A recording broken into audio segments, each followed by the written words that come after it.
స్కూళ్ళకి వెళ్ళాను, ఎక్కువ మంది పిల్లలు ఉండొచ్చు, పెద్ద పెద్ద బిల్డింగ్లు ఉండొచ్చు, చాలా మంచి సౌకర్యాలు ఉండొచ్చు,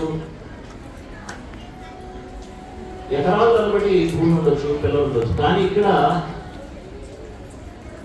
కొద్ది మంది ఉన్నా సరే ఒక డిసిప్లిన్, ఒక మంచి వాతావరణం, మంచి త్యాగంతో కూడుకున్నటువంటి పెద్దలు, మరి టీచర్స్, వీళ్ళని చూస్తుంటే హృదయం పొలగించిపోతుంది. చాలా ఆనందకరమైనటువంటి ఈ వాతావరణం చూస్తే ప్రతిసారి రావాలనిపిస్తుంది. కాబట్టి మీరంతా మరి ఈ ఒక మహాయజ్ఞంలో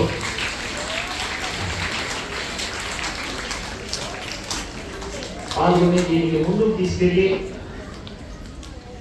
ప్రతి పాపని బాబుని వాళ్ళలో మంచి నైతిక విలువలు, తల్లిదండ్రులని ఎలా చూసుకోవాలి, ఎలా గౌరవించాలి, తోటి వారితో ఎలా ఉండాలి, ఇరుగు పొరుగు వారితో ఎలాంటి సంబంధాలు కలిగి ఉండాలి అనే విలువలతో కూడిన వాళ్ళకి ఒక మంచి జీవితాన్ని తెలియచేయాలని, ఆపై దేవుడు మీ అందరిపై మంచి సద్బుద్ధిని ప్రసాదించి మీ అందరికీ ఇహలోకంలోనూ పరలోకంలో శాంతిని, ఇహలోకంలో శాంతి, పరలోకంలో మోక్షం ప్రసాదించాలని కోరుకుంటూ నేను కోరుతున్నాను.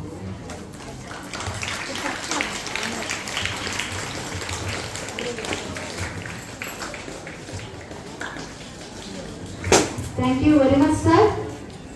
మీరు ఇక్కడికి విచ్చేసి మా పిల్లల ఉత్తేజాన్ని నింపడమే కాకుండా మా స్కూల్ అభివృద్ధి వరకు మీరు ఇచ్చేటువంటి డొనేషన్ అనేది ఎంతో మంది విద్యార్థుల భవిష్యత్తును తీర్చిదిద్దే విధంగా ఉంటుందని ఆశిస్తున్నాము. అందరూ కూడా మరొకసారి మీరు ధన్యవాదాలు తెలుపుకుంటూ తప్పట్లతో మీ యొక్క కృతజ్ఞతలు తెలియండి.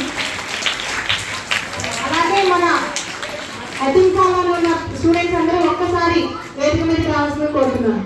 హాస్టల్లో